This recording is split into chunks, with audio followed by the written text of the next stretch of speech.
From this moment on, America's decline is over.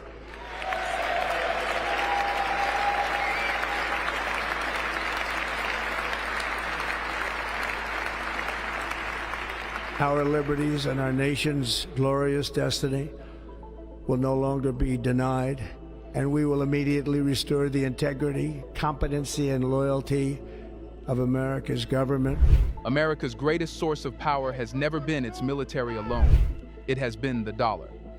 And now, quietly, that power is being tested, not by a rival superpower, but by an African nation most investors had written off.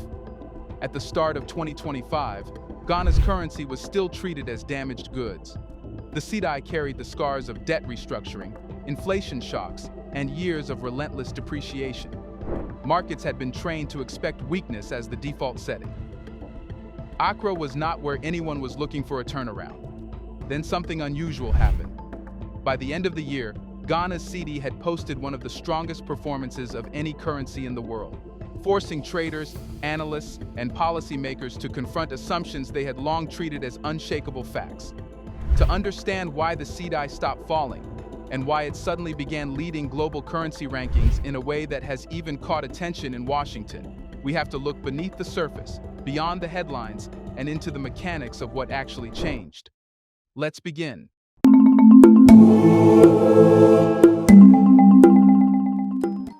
At the start of 2025, Ghana was not supposed to surprise anyone. The country had just come out of a bruising debt restructuring. Inflation had burned through household incomes. The cedi's long decline had conditioned both citizens and investors to expect one thing only: more weakness. In global markets, Ghana was still recovering, fragile, and high risk. Nothing about that label suggests a currency breakout is coming. And yet, that is exactly what happened. Quietly at first, the cedi stopped behaving the way markets expected. Instead of sliding on bad news or external shocks, it held its ground. Then it began to climb. By mid-year, the move was no longer ignorable. By year-end, it was undeniable. The cedi had appreciated sharply against the US dollar, recording its first annual gain in decades and ranking second among all global currencies tracked internationally. This wasn't a speculative spike. There was no sudden foreign borrowing binge. No surprise, the IMF cash injection is flooding the system. No short-lived carry trade that vanished at the first sign of trouble. The appreciation persisted because something structural had changed underneath the currency. That persistence is what forced global markets to reassess Ghana. Currencies that rise briefly are dismissed. Currencies that rise after a crisis are interrogated. Traders began digging into the balance of payments. Analysts revisited reserve data. Bond desks recalculated risk models that had assumed permanent fragility. And the conclusion they kept arriving at was uncomfortable. Ghana no longer looked as exposed as it was supposed to be. For years, the cedi's weakness had been driven by a familiar African pattern: chronic foreign exchange shortages, heavy import dependence, and reserves that never seemed sufficient to absorb shocks. Any pressure sent the currency tumbling. In 2025, that pattern broke. The cedi stopped reacting like a currency running out of options and started behaving like one backed by something solid. This shift mattered psychologically as much as financially. Once traders sensed that a currency is no longer easy to attack, they stop testing it. Volatility drops, hedging costs fall, importers delay panic buying, exporters repatriate earnings instead of holding dollars offshore. All of this reinforces stability, creating a feedback loop that strengthens the currency further. By late 2025, Ghana was no longer being discussed as a recovery story. It was being discussed as an outlier, a country that had done something rare, flipped expectations.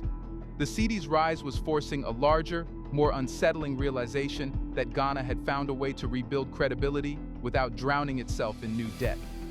And once that realization set in, the focus shifted from how much the cedi had risen to a far more important question.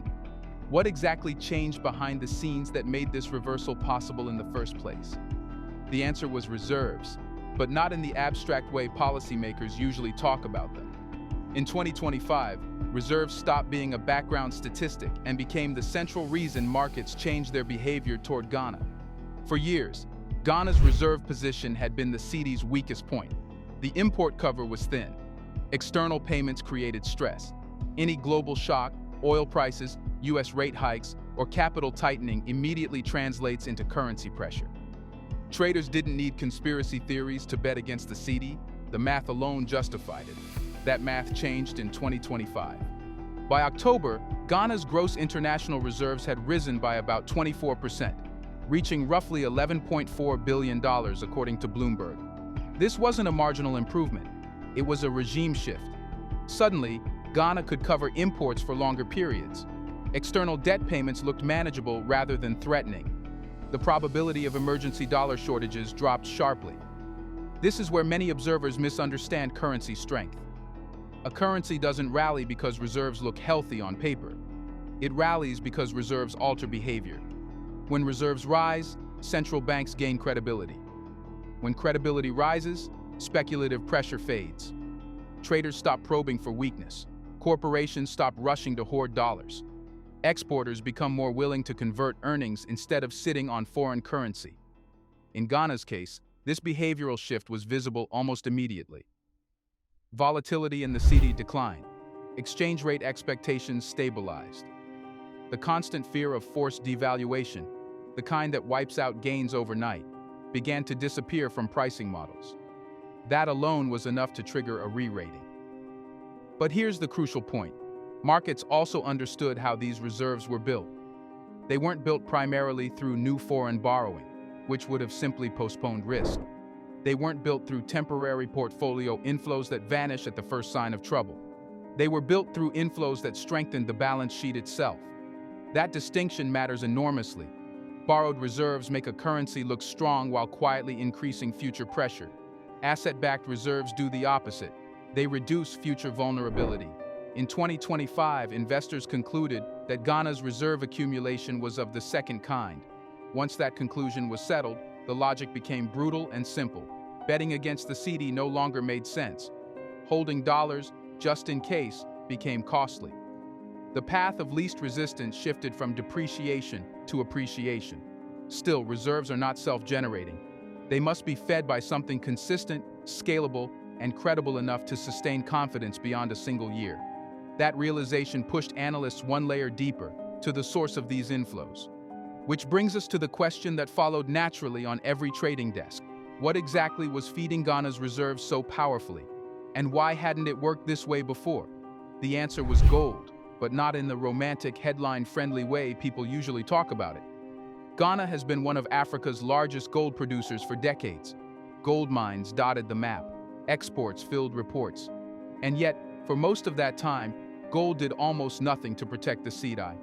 That contradiction is the key to understanding what changed in 2025. For years, Ghana's gold economy operated with a fatal flaw. Production and power were disconnected. Large volumes of gold were mined, but a significant share never translated into state strength. Small-scale mining, which accounts for a massive portion of output, functioned largely outside formal systems.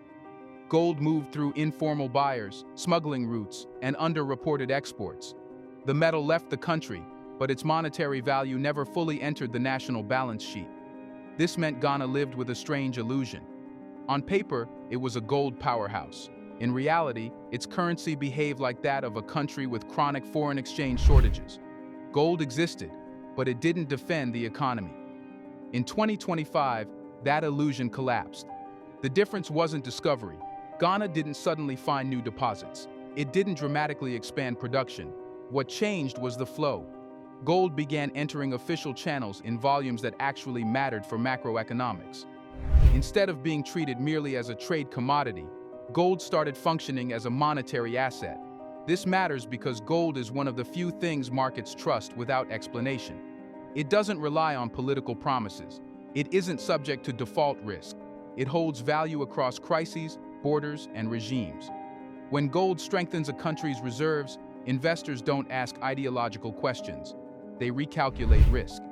As gold started reinforcing Ghana's external position, something subtle but powerful happened. The country's balance of payments stopped looking fragile. Reserve growth stopped looking temporary. The cedi stopped being priced like a currency dependent on constant external support and started being treated like one anchored to real assets. This shift also changed domestic behavior. Export earnings began flowing back into the system instead of sitting offshore.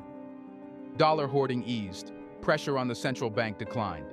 Gold wasn't just improving statistics, it was calming the entire financial ecosystem. Most importantly, markets recognized that this wasn't a one-off windfall. Gold prices were high globally, but Ghana had positioned itself to capture that value systematically, not accidentally. That distinction turned a commodity boom into a structural advantage. Still, gold does not organize itself. It doesn't decide where it's sold, how it's reported, or who captures the value. For decades, Ghana had gold without control, and control is what finally turned gold into power. Which leads directly to the next question markets began asking. Who exactly took control of that gold, and how did they manage to do it without blowing up the sector? Let's pause for a second to say, big thank you to the Black Culture Diary community, where Black voices, stories, and legacies are preserved and amplified.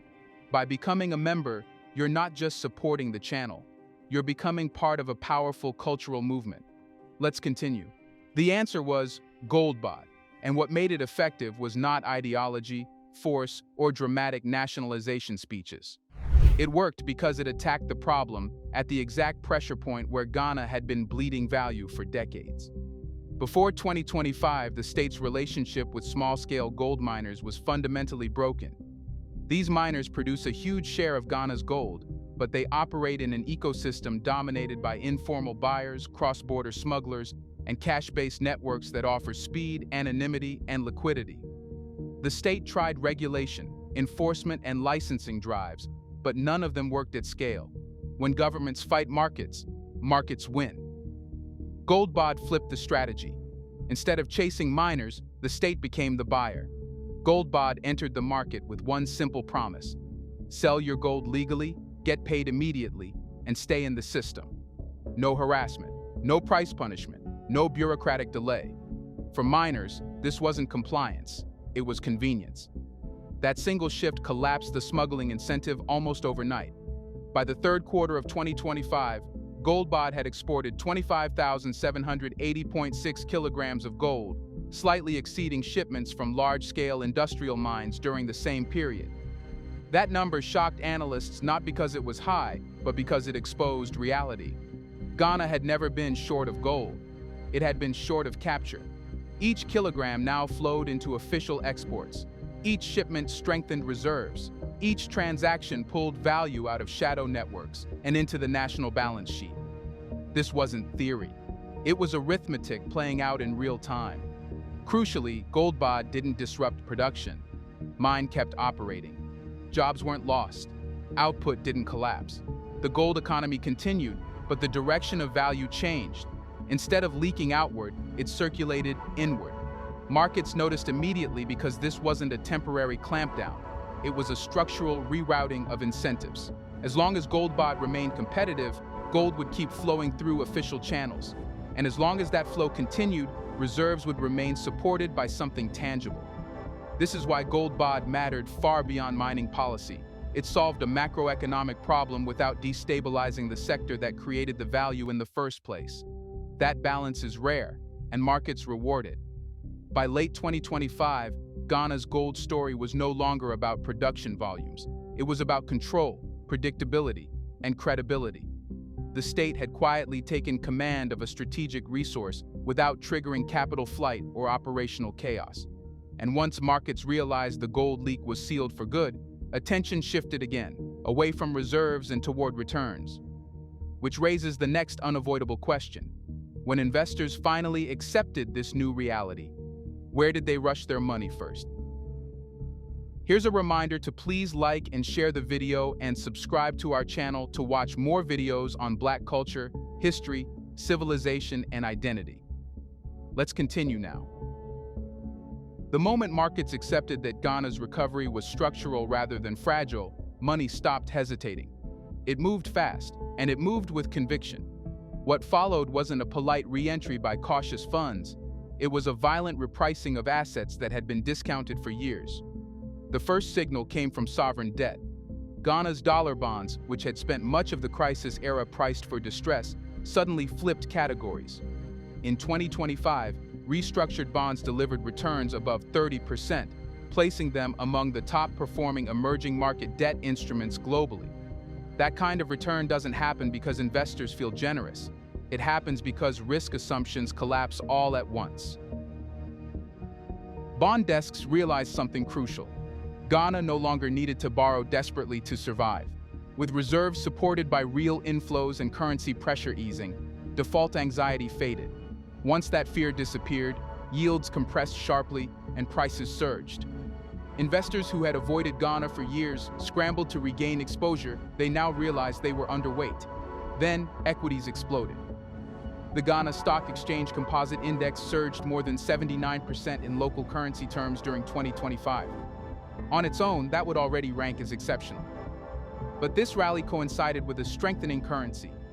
Once gains were translated into dollars, returns exceeded 150%, making Ghana the best-performing equity market tracked globally, according to Bloomberg.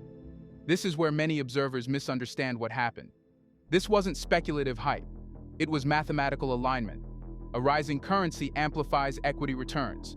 Strong reserves reduce macro risk. Stable policy improves earnings visibility. When these forces converge, markets don't inch upward. They reprice violently. Corporate balance sheets benefited immediately. Import costs stabilized. Planning horizons extended. Earnings forecasts stopped being rewritten every quarter due to currency shocks. Foreign investors who had once demanded extreme risk premiums began accepting normal valuations. Domestic investors, long trapped in defensive positions, rotated back into growth. What made this rally different from past African market spikes was coherence. Bonds, equities, and currency all moved in the same direction, reinforcing one another. There was no internal contradiction, no asset class signaling danger while another signaled opportunity.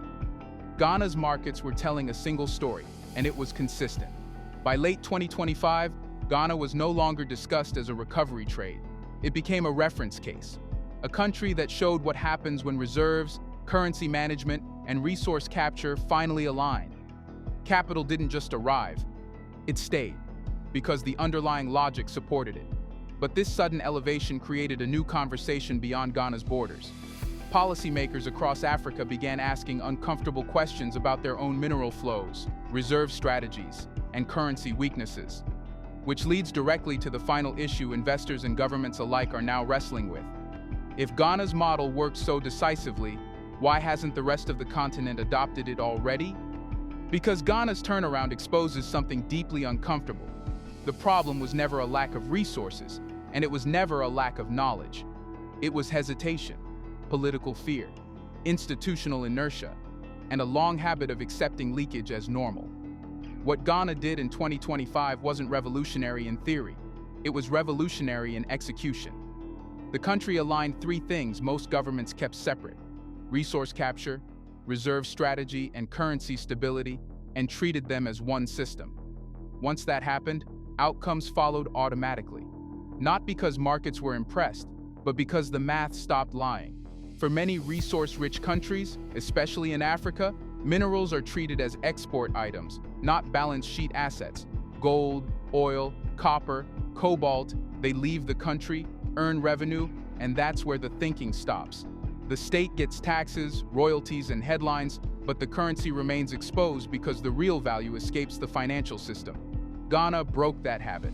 By ensuring gold strengthened reserves directly, the country converted underground wealth into monetary credibility. That credibility reduced currency risk. Reduced risk attracted capital. Capital boosted markets. Markets reinforced confidence. Each link fed the next. There was no mystery, only discipline. So why hasn't everyone copied it? Because copying it requires confronting entrenched interests, smuggling networks, informal buyers, foreign intermediaries. Even domestic elites profit from opacity. Closing leaks is politically harder than announcing reforms. Ghana didn't just pass laws, it rewired incentives.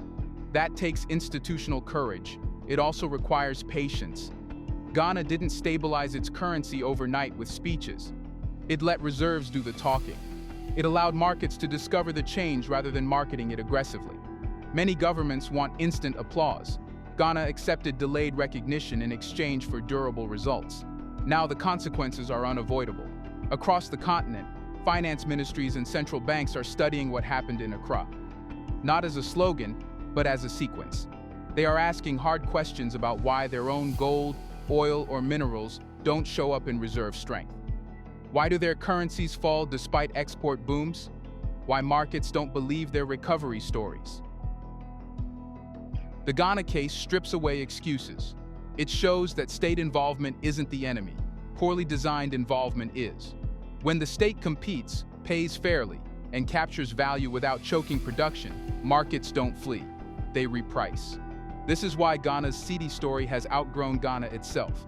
It is now a test case, a proof that resource sovereignty and market confidence are not opposites. They are partners, if handled correctly. The only thing left unresolved is not whether the model works, but whether others are willing to absorb the political cost of applying it. And that leaves one final question hanging over the continent. Who will be bold enough to seal their leaks next? And who will keep exporting wealth while importing currency weakness? Let us know in the comment section. Should all African nations follow Ghana's path? Do you want to watch more videos like this one? If so, subscribe to our channel and press the bell icon next to it. We have decided to bring videos on something nobody talks about: the Black culture, civilization, history, and evidence about how glorious Blacks have been. Thanks for watching, and until the next video, stay tuned.